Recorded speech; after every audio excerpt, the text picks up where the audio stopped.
palavra que pode definir esse advento. O advento, a voz do Natal, a voz do advento, como você achar melhor, mas esperança seria uma palavra que possa definir isso, pois desde o Éden, desde a saída do Éden, quando ali Adão e Eva foram expulsos, começou ali a ter a primeira esperança do advento, que da semente da mulher nasceria um que pisaria na cabeça da serpente. Foi o primeiro foco de esperança para o nascimento do Messias. Começou ali. Então, desde toda a Bíblia, de Gênesis até Malaquias, vamos colocar aqui do Velho Testamento, há uma esperança do nascimento do Messias, pois, visto que João Batista, quando foi lido no Evangelho, na hora do batismo, perguntou: peraí, você é quem? Já perguntaram, mas é ele mesmo?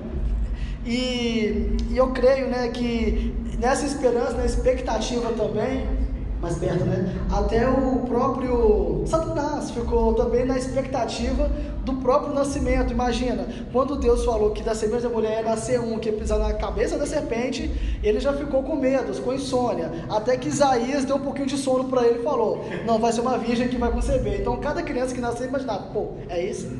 Não, não é esse não, esse aí está quase lá, não, mas aí Isaías falou: vai ser uma virgem. E quando Maria concebeu Jesus Cristo, aí foram todos os sinais ali, posto que quando João viu que ia perder a cabeça, ele falou assim: olha, qual que é a minha dúvida? Realmente eu preparei o caminho para o cara certo mesmo? Pergunta se é ele mesmo. E a resposta foi: diga para ele que os mortos estão sendo ressuscitados, por aí vai todas as profecias. Então ok, posso perder a cabeça tranquilo, vamos lá, vamos morrer de boa. Então começou assim, a esperança. O advento, ele tem tudo a ver com esperança. E quando nós pegamos essa questão, nós vamos entender uma coisa: se tem advento, se tem Natal, se tem essa espera por Cristo, uma coisa é real, que o João falou: o reino dos céus está vindo. Vamos preparar nosso caminho, porque o reino está vindo. E quando o reino vem, ele vai vir de uma maneira diferente, pois, voltando para a esperança, dando uma mergulhada aqui no estudo, a expectativa dos judeus era que ele viesse como, vamos colocar, vamos dizer, tipo um super-herói. Vai vir um justiceiro com a espada na mão, vai quebrar tudo, vamos tomar Roma e por aí vai, vamos colocar Israel no seu devido lugar, que é mandando em todo mundo. A expectativa deles não era uma redenção, era apenas tomar o poder mesmo. Então, mas vamos fazer isso aí. Mas aí, algumas coisas mudaram a expectativa, porque ele não se apresentou como o leão da tribo de Judá. Embora ele é o leão da tribo de Judá, ele não se apresentou como o guerreiro, embora ele é o nosso guerreiro, é o nosso general das batalhas, mas não, ele se apresentou como um cordeiro.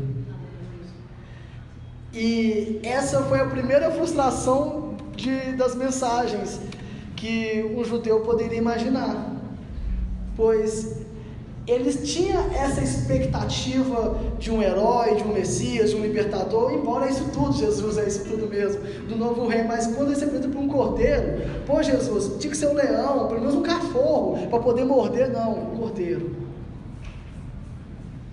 Se apresentou como um cordeiro.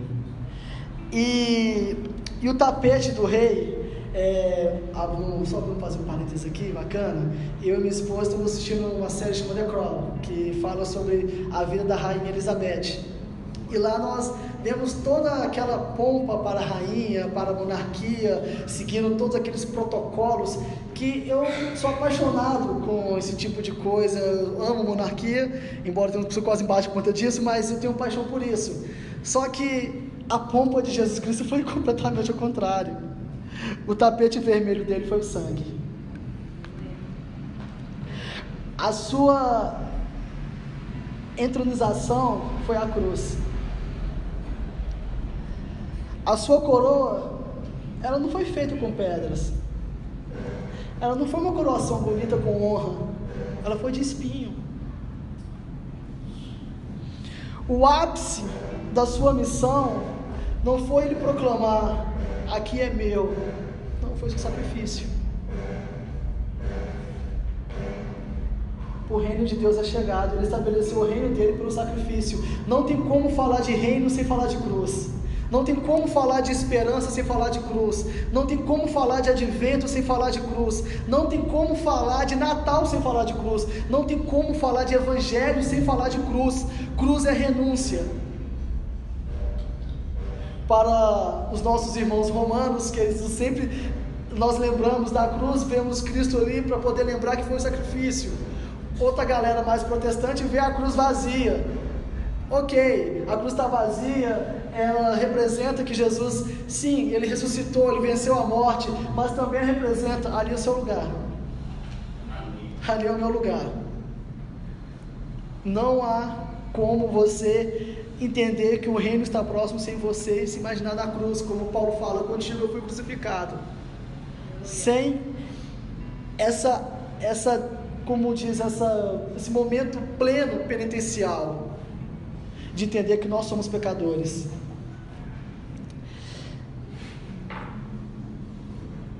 Se tem algo que é muito importante nessa questão de entender que o reino está próximo, é que o reino ele vai nos chamar para um arrependimento. O reino de Deus, ele é baseado em cruz. Se tem cruz, tem arrependimento. João falou, né? Arrependa-se, o reino está próximo. E ainda chamou de raça de víboras ainda, galera. De raça de víboras. Eu estou lembrando aqui, uma vez eu conversando com um amigo, ele falou assim, pô, e aí? Eu resolvi falar de Deus para um amigo meu, ele ficou com raiva de mim. Aí eu perguntei, o que você falou? Ele explicou, tal, de boa. Aí eu falei assim, mas tá certo. O evangelho é isso. Ele vai jogar na sua cara, na minha cara, os nossos erros. Tem uma música, esqueci o nome da cantora, que fala que olhar para a cruz é como olhar para um espelho. E que na vida real o verdadeiro vilão é eu e é você também.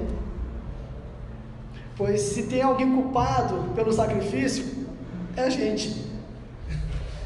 Entendeu? Foi a gente mesmo. Desde Barrabás nós somos acostumados a escolher vilões. Mas ali o vilão era eu. A culpa é minha, a culpa é sua. Mas ao mesmo tempo, quando nós olhamos para isso, nós podemos entender que ele assumiu a sua culpa.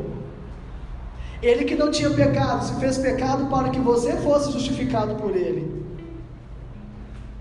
Paulo narra isso na sua segunda carta aos Coríntios.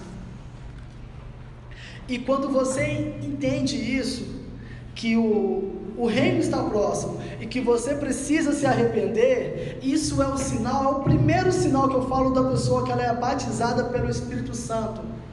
E quando a pessoa ela é batizada pelo Espírito Santo, automaticamente ela vai se tornar uma nova criatura. 2 Coríntios 5,17 fala o seguinte: aquele que está em Cristo, nova criatura é, as coisas velhas se passaram e tudo se fez novo. Então, o primeiro passo da nova criatura chama arrependimento. Sem arrependimento não tem como você dizer cristão. Hoje qualquer um pode se declarar cristão, é fácil. Eu sou cristão, eu me sinto cristão, mas eu não sou cristão, é uma coisa meio estranha. Mas você pode dizer o que você quiser, mas sem arrependimento você não é cristão. Pode dizer o que você quiser, não arrependeu, não é cristão. Isso é fato. Você consegue me enganar, Davi, eu me arrependi, bacana. Você consegue enganar o pastor, tal, de boa. Você engana quem você quiser. Mas tem duas pessoas nesse mundo que você não consegue enganar. A primeira é você mesmo. Olha, a primeira é Deus, depois é você. Ou então você coloca a ordem que você quiser, mas você não engana. Você sabe exatamente que você não se arrependeu. Então precisa de arrependimento. Arrependimento é diferente de remorso. Vou dar um testemunho bem engraçado sobre arrependimento e o que é aprender com arrependimento, o que você aprende com as coisas. Quando eu era criança, a minha casa estava em reforma e tinha um fio desencapado lá. E minha mãe falou: olha, não encosta aí. Eu encostei. Você já imagina o que aconteceu? A minha mão ficou até assim grudada, ficou até grudada. Nunca mais encostei no fio desencapado da minha vida. Então isso é arrependimento, porque você sabe que dói. E o pecado é assim, você sabe que dói. Obviamente nós nunca vamos parar de pecar até morrer, mas vamos sempre tentar nos endireitar o máximo possível, consertar os nossos erros, para que o pecado seja um incidente na sua vida, um acidente, mas que não seja algo premeditado. E com isso tudo, vamos entender aqui, olha, não importa quem você seja, todos precisam se arrepender. E esse chamado de Jesus Cristo para nós é o seguinte: todos precisam se arrepender. Ele não está falando apenas, hoje eu estou aqui pregando, então a galera que precisa se arrepender, eu sou o santo. Não, todo mundo, independente da sua posição. Quando João, antes de perder a cabeça dele, ele confrontou: pera aí, você está dormindo com a sua cunhada aí, camarada. É isso que ele falou. Ele falou que foi com Herodes, não foi o Jaime, se não me engano, não é? Foi com Herodes que ele falou isso mesmo. Então, ou seja, o cara falou com o imperador. Então, ou seja, desde a questão política mais alto, até literalmente o povão mesmo, quando ele batizava ali, ele pregava o arrependimento para todos. E o evangelho é isso, é você trazer a verdade, que essa verdade ela traz para você essa questão de arrependimento. Você pode falar o seguinte: eu sou um bom marido, eu pago meus impostos, tenho meu trabalho, sou fiel à minha esposa, por aí vai. Arrependa-se. Você imagina também: eu sou uma boa pessoa, eu até ajudo a velhinha a atravessar a rua, não interessa o que você faz, arrependa. Você pode ser a melhor pessoa do mundo, é tempo de se arrepender, é tempo de arrependimento. Não tem como você entrar no reino do céu sem arrependimento, não tem como você receber esse advento na sua vida sem arrependimento, não tem como. O arrependimento é o início de tudo. O evangelho começa na nossa vida com arrependimento. É você entender: eu pequei, eu preciso de arrependimento. Isso é fato. E quando você se arrepende, aí você já está no reino, literalmente, mas de uma maneira diferente. Você não é mais uma pessoa arrependida, agora você é um aliado do reino. Você é um aliado, entendeu? A diferença é essa. Você agora não é mais uma pessoa comum. Eu já tenho noção do arrependimento. Eu tenho noção que se eu fizer alguma coisa errada, eu preciso consertar. Então, a todo momento. Um exemplo que bacana, assim, que bem simples, exercício fácil. Você olha para a sua vida mesmo, bem simples. As suas atitudes do dia a dia, cotidiano, o seu relacionamento, seja trabalho, escola, no seu próprio casamento, alguma coisa. Pensa, olha para a sua vida. Obviamente tem coisas que você faz, uma coisa ou outra, que mesmo que não é do seu costume, você fala: eu errei, eu preciso consertar. Às vezes eu dei uma má resposta para alguém, eu machuquei alguém, falando de uma maneira que eu não deveria falar, tomei tal atitude errado, e você fica com aquilo na cabeça: preciso consertar, está errado, está errado, está errado, está errado, não pode ser assim, eu preciso de um conserto. E isso vai ficando te incomodando, vai ficar te incomodando. Essa voz que está dentro de você falando, é o próprio Espírito Santo falando: olha, conserta ali, está errado, então conserta aquilo ali. Se você magoou alguém, chega nele e fala: olha, me perdoa. Fez alguma coisa errada? Conserta seu erro, confessa seu erro. Essa voz que clama dentro de você é o próprio Espírito Santo dizendo: se arrependa, conserta ali. Ele aponta o seu erro. Isso aí não é o diabo jogando o passado na sua cara, não. O Espírito Santo te chamando sempre para o conserto. O Espírito Santo faz isso com você a todo momento. Ele faz isso comigo a todo momento. E isso é bom, porque você está sempre se consertando.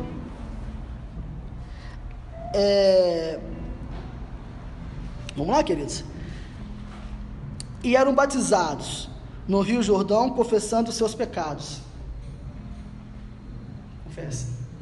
Aquele que esconde as suas transgressões jamais prospera, mas confessa e deixa alcançar misericórdia. Isso Salomão falou. Se eu não me engano, Provérbios 28:13, se eu não me engano. Mas depois eu olho a referência com vocês e passo corretamente. Mas ele fala isso. Confessa. E como o pastor falou aqui, você está concordando com Deus na hora de confessar.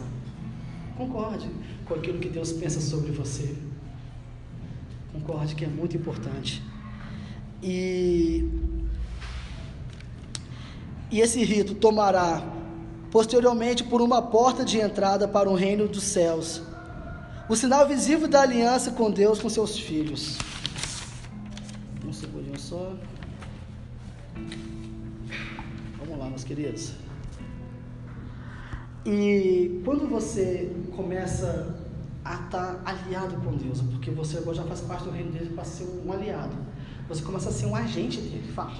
Você começa a fazer parte. Pô, agora, um exemplo que bacana, eu vim aqui para a Anglicana, agora eu sou um aliado aqui da Estação Casa, agora eu sou, entendeu? Agora eu faço parte da elite, né? Não mandei para a elite, então, mas de uma maneira mais certa, falar que você faz parte do reino dos céus. Você, mais do que um aliado, você passa a ser irmão, você passa a ser filho, amigo, e ao mesmo tempo sabendo que é pecador, mas ao mesmo tempo sente isso, que eu não sou apenas um pecador salvo pela graça, mas eu sou filho do Deus Altíssimo. Então, isso que é o mais legal, é você ser um aliado. Olha aí, gente, ser aliado. E esse alice, ele não é um convite, ele é uma ordem. O arrepende-se não é um convite, é uma ordem. Está no imperativo isso aqui. Então, vamos entender uma coisa. Você é chamado para isso. E quando você faz parte do reino e você está aliado, automaticamente você começa a produzir algumas coisas que são um pouco mais, como posso dizer, melhores.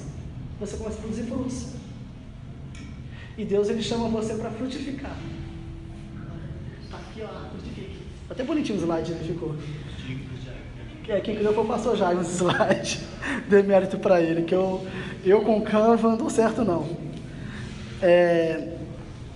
E nisso, queridos, você é chamado para dar bons frutos.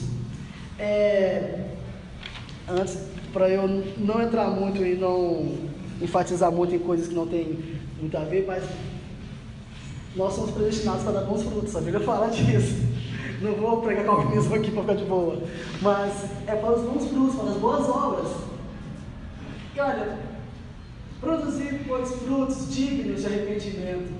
Também agora está posto o machado, a raiz das árvores. Toda árvore, pois, que não produz bom fruto, é cortada e lançada no fogo. Aqui nesse texto, tem algo que é muito interessante. A primeira coisa é o seguinte: você tem que produzir bom fruto. E se você não produzir bom fruto, aqui já está o resultado de quem não produz bom fruto, é lançado ao fogo. Isso já não é uma notícia tão boa, mas é real. O reino de Deus, ele é real. E ele é como literalmente está falando. Ou você vai ser cortado para dar bom fruto, você ser separado de um bom fruto, ou você vai ser podado, literalmente, e lançado ao fogo. E esse fogo aqui não é um fogo muito legal não, cara. É um fogo do inferno, literalmente. A chamada ali é pesada. E vamos entender algumas coisas aqui, só fazer uma coisa. Você teve um reino anunciado, você se arrependeu, você frutificou, você se aliou, você frutificou. Os frutos que você vai entender um pouco melhor, como é que é produzir bons frutos? Vamos colocar algumas questões aqui. Zaqueu, assim como publicano também, quando produziu o fruto de arrependimento, eles ressarciram todos que foram lesados por eles. Agora, para você ter uma ideia, pô, Davi, não lisei ninguém, como é que eu vou produzir bons frutos? Gálatas 5:22. Não precisa colocar ali no slide não, meu querido, mas eu vou ler aqui rapidinho aqui. Mas o fruto do Espírito é amor, alegria, paz, longanimidade, benignidade, bondade, fidelidade, mansidão, domínio próprio.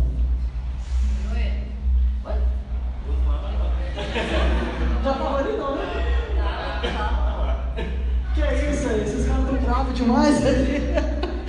Tá melhor então. O serviço está completo aqui, né? Então o que acontece? Quando você produz esses frutos, pelo menos aqui, ó, uma coisa que eu acho mais legal é que fala mas o fruto, tá no singular. Olha tudo de característica que tem. Poderia chamar frutos do Espírito. Vamos colocar no singular, no plural, né? No plural, no singular. Então, olha tudo de característica. Um fruto é o fruto. Olha o tanto de coisa que tem. Está sentindo paz? Você sente amor? Você ama? É manso? É fiel? O último ali, ó, que é o mais difícil para todos e principalmente para mim, né? Domínio próprio. Está tendo isso? Se não tiver, tem alguma coisa errada. É hora de te arrepender. Porque o reino está próximo.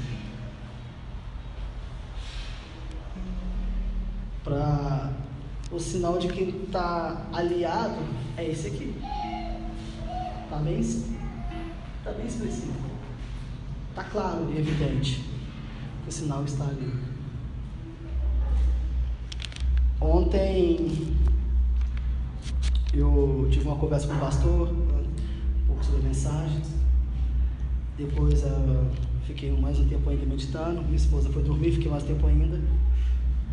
Ali foi um tempo de confronto comigo. E eu vi que eu não estou produzindo nem a metade desses frutos. Deus me perdoa por isso. Preciso me arrepender. Eu não sei quanto a vocês, não sei da vida de vocês. Mas se tem um fruto que estiver faltando nessa lista, tem algo errado que a gente precisa consertar. Ou uma característica do fruto, né? Precisa ser consertado. E voltando para o início da mensagem, a expectativa do advento é essa transformação na nossa vida. A expectativa do nascimento de Cristo é isso na nossa vida. Essa é a expectativa, porque primeiramente o reino está vindo com uma parúzia, né? Porque Jesus vai voltar de novo, então ele vai vir de novo. Mas também ele precisa nascer dentro de você. O reino não é ele ali, ele cá, não, ele está dentro de nós agora. Imagina, quando eu conversei com o pastor ontem, eu falei para ele, olha, assim como é narrado lá em Gênesis, a terra estava sem forma e vazia, nós estamos sem formas e vazias sem Cristo. Não tem forma nenhuma dentro de mim se Cristo não está dentro de mim. Não tem forma, porque está alguma coisa. Só que dentro de você agora, Deus está falando assim, haja luz, Ele é a luz do mundo, haja luz dentro de você, haja esperança dentro de você, haja um novo nascimento dentro de você. Esse é o chamado de Deus. Haja. Não estou com paz, então haja paz. É Cristo dentro de você. É por Cristo. E quando Cristo está dentro de você, haja luz, porque Ele é a luz do mundo, Ele vai dissipar essas trevas que está dentro de você, e Ele vai começar a te dar forma, uma nova forma agora, a forma da nova criatura. Você começa a ter forma. Você não vai ser mais algo desfigurado, você vai ser configurado em Cristo. E essa configuração, os frutos. Agora você vai ser configurado nele. Pois ele está nascendo dentro de você, nasceu de novo dentro de você. É trazer isso, trazer essa esperança da nova vida, do nascimento de Cristo dentro de você agora. Porque só que eu tenho aqui, ó.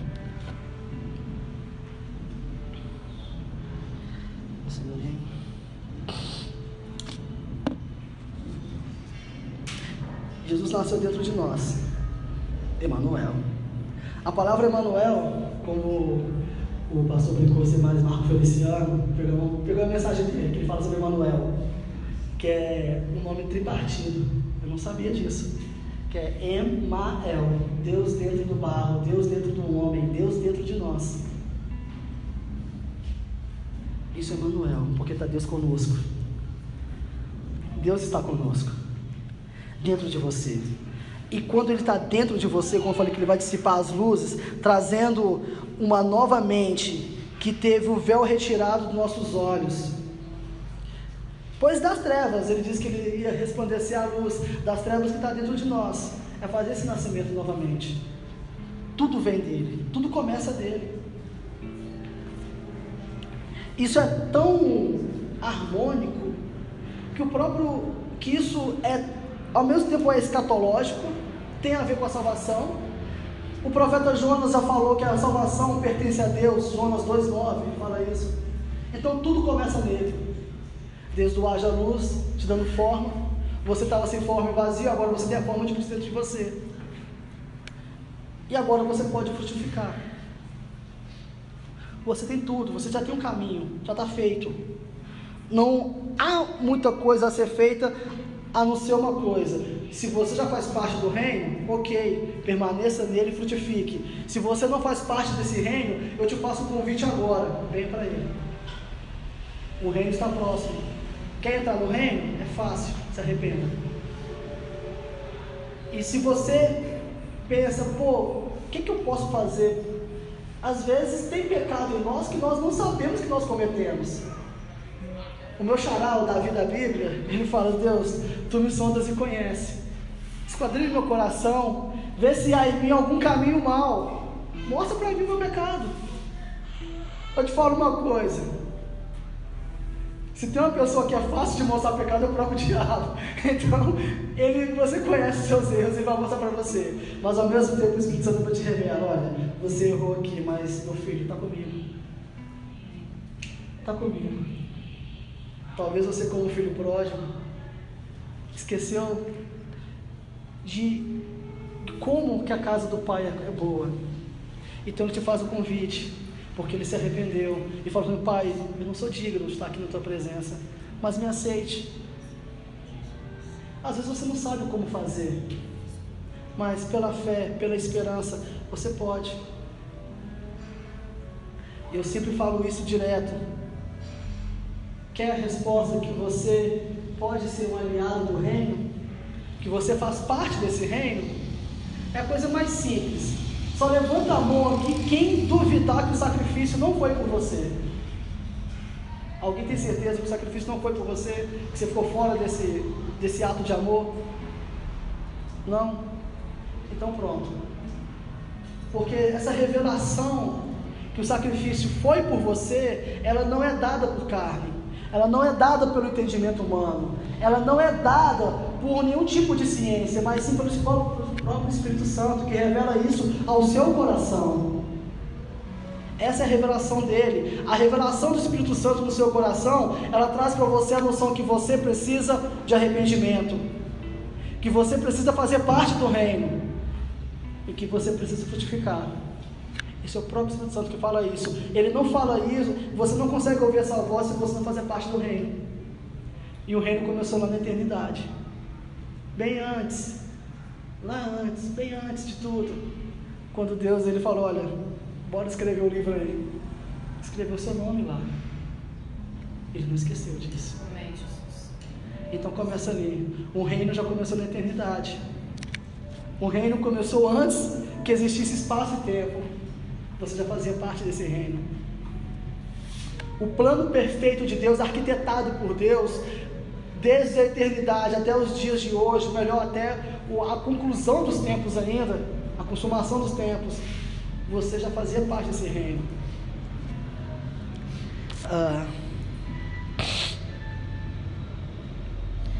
Esse não pode ser outro senão o fruto produzido pela seiva do Espírito Santo que procede da videira verdadeira.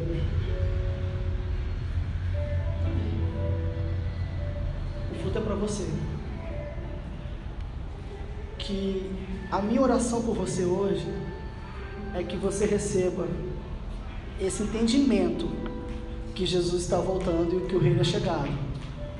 E que você entende ao mesmo tempo que o novo nascimento também, ele acontece no nosso tempo. Temos que entender que o próprio Deus saiu do tempo dele, da eternidade dele para o nosso tempo, para nos tirar do nosso tempo e levar para a sua eternidade. Esse é o objetivo. Então é tempo de arrependimento, é tempo de mudar, de se arrepender, é tempo ainda. Eu queria trazer uma mensagem mais alegre, mas a mensagem é de arrependimento. Arrepender e crer. Glória a Deus. Arrependam-se, porque o reino é chegado. Produzir bons frutos. Essa é a mensagem de Deus hoje para nós. Arrependimento.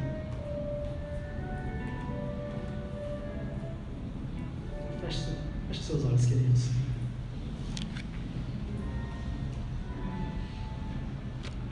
Deus, nosso Pai, nós entendemos que o Senhor virá e nos levará contigo.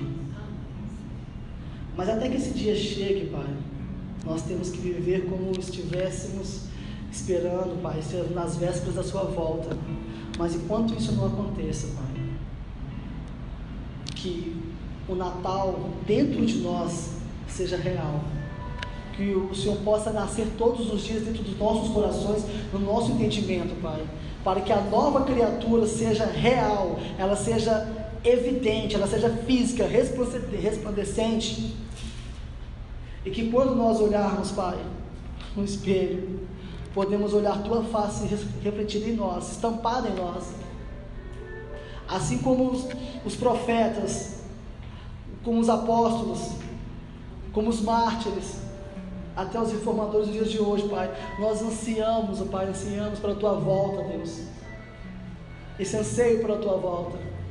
Mas até lá, Pai, muda-nos, transforma o nosso caráter, pois o Senhor confiou o Teu reino nas nossas mãos, e é nossa obrigação, Pai, transmitir esse reino e levar para todas as pessoas.